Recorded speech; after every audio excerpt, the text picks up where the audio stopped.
नमस्ते दोस्तों। स्वागत है आपका ज्ञान जंक्शन के एक और बेहद खास और शायद अब तक के सबसे खतरनाक वीडियो में। आज का यह वीडियो कोई साधारण वीडियो नहीं है, इसलिए शुरू करने से पहले ही मैं आपको एक वैधानिक चेतावनी देना चाहता हूं। अगर आप अभी मानसिक रूप से तैयार नहीं हैं या आपकी उम्र 18 साल से कम है, तो शायद यह वीडियो आपके लिए नहीं है, क्योंकि आज हम जिस विषय पर बात करने जा रहे हैं वह इतना गहरा और इतना काला है कि इसे जानने के बाद आप अपने आसपास के लोगों को, अपने दोस्तों को और यहां तक कि अपने परिवार के सदस्यों को भी उसी नजर से नहीं देख पाएंगे जैसे अब तक देखते आए हैं। आज हम बात करने वाले हैं डार्क साइकोलॉजी यानी मनोविज्ञान के उस अंधेरे हिस्से की, जिसका इस्तेमाल करके कोई भी इंसान दूसरे इंसान के दिमाग को बिना छुए, बिना डरे पूरी तरह से अपने काबू में कर सकता है। यह सुनने में किसी फिल्म की कहानी जैसा लग सकता है, लेकिन यकीन मानिए यह हकीकत है। क्या आपको कभी ऐसा लगा है कि आपने कोई फैसला अपनी मर्जी से लिया, लेकिन बाद में एहसास हुआ कि वह फैसला असल में किसी और का था? क्या कभी ऐसा हुआ है कि आप किसी काम को करने से मना करना चाहते थे, लेकिन हालात ऐसे बने कि आपको हां कहना पड़ा? अगर हां, तो मुबारक हो, आप भी कभी न कभी डार्क साइकोलॉजी का शिकार हुए हैं। आज के इस वीडियो में हम उन 5 सबसे खतरनाक मनोवैज्ञानिक ट्रिक्स का पर्दाफाश करेंगे जो इतनी पावरफुल हैं कि इन्हें शायद गैर कानूनी होना चाहिए। लेकिन हम यह सब आपको किसी का नुकसान करने के लिए नहीं, बल्कि खुद को बचाने के लिए बता रहे हैं। तो चलिए इस गहरे समुद्र में उतरते हैं। सबसे पहले एक छोटी सी कहानी से शुरुआत करते हैं। यह कहानी आपको समझाएगी कि हमारा दिमाग कैसे काम करता है। एक लड़का और एक लड़की रिलेशनशिप में थे। लड़का चाहता था कि उनका रिश्ता शारीरिक रूप से आगे बढ़े, लेकिन लड़की इसके लिए तैयार नहीं थी। उसने साफ मना कर दिया। अब यहां एक सामान्य इंसान शायद रुक जाता, लेकिन उस लड़के ने एक बहुत ही बारीक मनोवैज्ञानिक खेल खेला। उसने लड़की के मना करने पर गुस्सा नहीं किया, न ही जिद की। उसने बस एक लाइन बोली, बहुत ही धीमे और उदास स्वर में। उसने कहा, शायद तुम मुझसे प्यार ही नहीं करती। अगर करती तो मेरे लिए इतना तो कर ही सकती थी। लड़की ने पहले इसे नजरअंदाज किया, लेकिन लड़के ने अलग अलग मौकों पर अलग अलग तरीकों से इसी बात को दोहराया। तुम मुझसे प्यार नहीं करती, तुम्हारे लिए यह रिश्ता मायने नहीं रखता। धीरे धीरे लड़की के दिमाग में यह बात घर कर गई। उसे लगने लगा कि अगर उसने उसकी बात नहीं मानी तो वह यह साबित कर देगी कि वह उससे प्यार नहीं करती। और आखिर में सिर्फ अपने प्यार को साबित करने के दबाव में आकर उसने वो कर दिया जो वह कभी नहीं करना चाहती थी। इसे मनोविज्ञान की भाषा में द गिल्टी ट्रैप कहते हैं। उसने लड़की के अंदर अपराध बोध यानी गिल्ट पैदा किया और उसे अपने इशारों पर नचाया। यह तो बस एक झांकी थी, असली खेल तो अब शुरू होगा। आइए अब बात करते हैं पहली ट्रिक की, जिसे कहते हैं द इल्यूजन ऑफ चॉइस। यह ट्रिक इतनी आम है कि आपके साथ हर दिन होती है और आपको पता भी नहीं चलता। मान लीजिए आपको किसी से कोई काम करवाना है। अगर आप सीधे जाकर कहेंगे कि भाई यह काम कर दे, तो हो सकता है वह मना कर दे, बहाने बनाए या टाल दे। लेकिन अगर आप उसे 2 विकल्प दें और मजे की बात यह हो कि दोनों ही विकल्प आपके फायदे में हों, तो उसका मना करना मुश्किल हो जाएगा। इसे ऐसे समझते हैं, मान लीजिए आपको बाजार जाना है और आप चाहते हैं कि आपका दोस्त आपके साथ चले। अगर आप कहेंगे भाई बाजार चलेगा, तो वह कह सकता है, नहीं यार, बहुत धूप है, मूड नहीं है। यहां उसके पास हां और ना का विकल्प है। लेकिन अगर आप सवाल बदल दें और कहें, भाई हम बाजार जाकर क्या खाएंगे, मोमोज या गोलगप्पे? अब ध्यान दीजिए, यहां आपने उसे ना कहने का विकल्प ही नहीं दिया। आपने उसका ध्यान बाजार जाने या न जाने से हटाकर क्या खाने पर शिफ्ट कर दिया।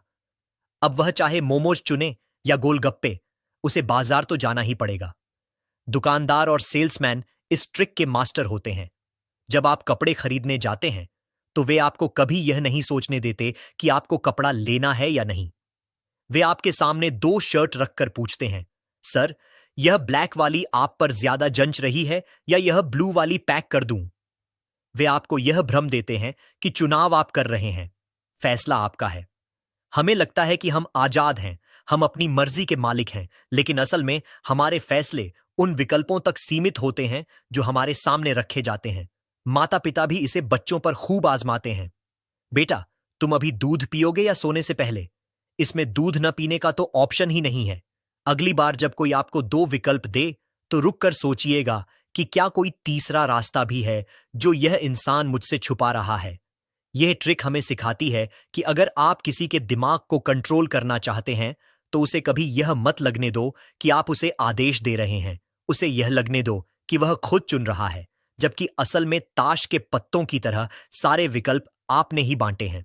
अब बढ़ते हैं दूसरी ट्रिक की तरफ, जो थोड़ी अजीब है लेकिन 100% काम करती है।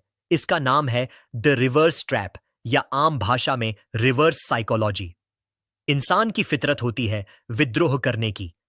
हमें जो काम करने से मना किया जाता है, हमारा दिमाग सबसे ज्यादा उसी काम की तरफ भागता है। बचपन से लेकर आज तक जिस चीज पर डू नॉट टच लिखा होता है, उसे छूने की तलब सबसे ज्यादा होती है। यही है रिवर्स ट्रैप। अगर आप चाहते हैं कि कोई इंसान वो काम करे जो आप चाहते हैं, तो उसे वो काम करने से मना कर दीजिए। यह सुनने में उल्टा लगता है, लेकिन इसका असर सीधा होता है। सोचिए, आप एक यूट्यूबर हैं और आप चाहते हैं कि लोग आपका वीडियो पूरा देखें। अगर आप कहेंगे, प्लीज मेरा वीडियो देखो, तो शायद कोई ना देखे।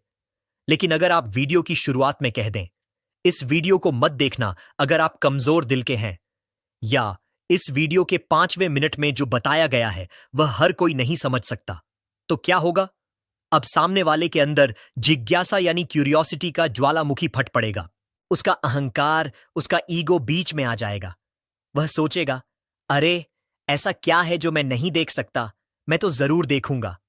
और न चाहते हुए भी वह आपकी बात मान लेगा। इसे आप अपनी रोजमर्रा की जिंदगी में भी इस्तेमाल कर सकते हैं। मान लीजिए आपको अपने भाई से कोई मुश्किल काम करवाना है। अगर आप कहेंगे, भाई ये असाइनमेंट लिख दे, तो वह मना कर देगा।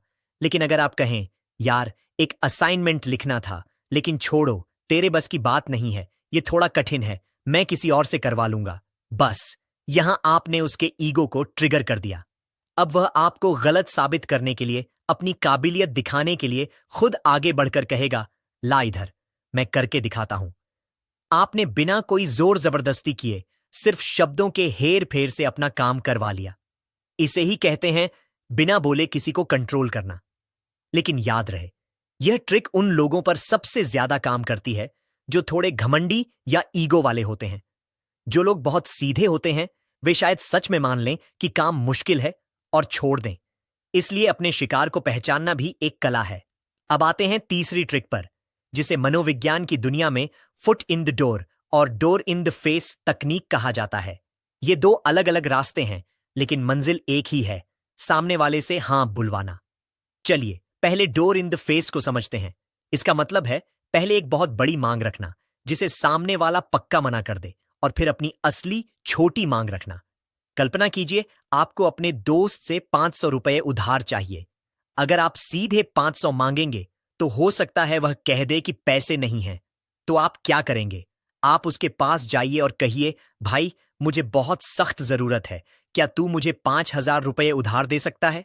अब जाहिर है वह दोस्त, अगर वह बहुत अमीर नहीं है, तो 5,000 देने से मना कर देगा या हिचकिचाएगा।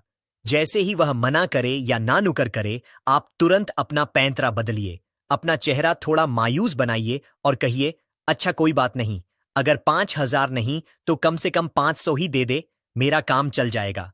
अब यहां एक मनोवैज्ञानिक दबाव काम करता है।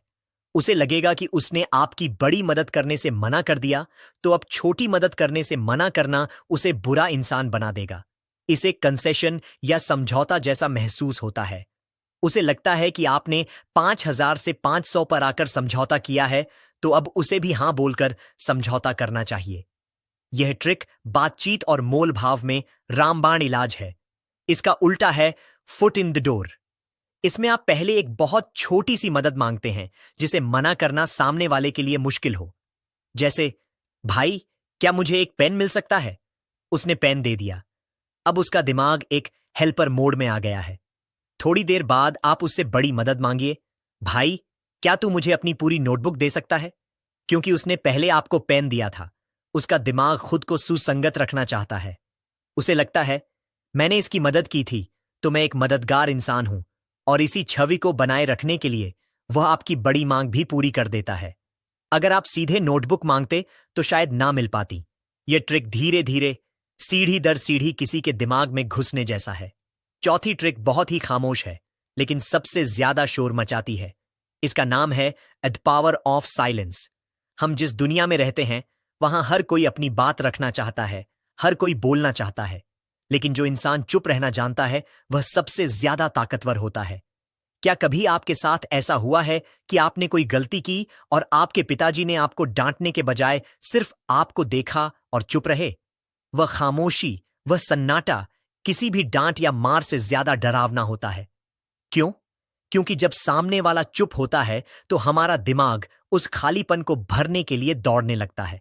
हम सोचने लगते हैं, यह क्या सोच रहे होंगे? क्या इन्हें सब पता चल गया है? अब क्या होगा? पुलिस और खुफिया एजेंसियां पूछताछ के दौरान इस ट्रिक का जमकर इस्तेमाल करती हैं। वे संदिग्ध व्यक्ति के सामने बैठते हैं, सवाल पूछते हैं और जब वह जवाब देता है तो वे कुछ नहीं बोलते, बस उसकी आंखों में देखते रहते हैं। यह चुप्पी सामने वाले को असहज कर देती है। उसे लगता है कि उसका जवाब काफी नहीं था या वह पकड़ा गया है। इस घबराहट में वह उस खामोशी को भरने के लिए और ज्यादा बोलने लगता है और अक्सर वह सच बोल जाता है जो वह छिपाना चाहता था।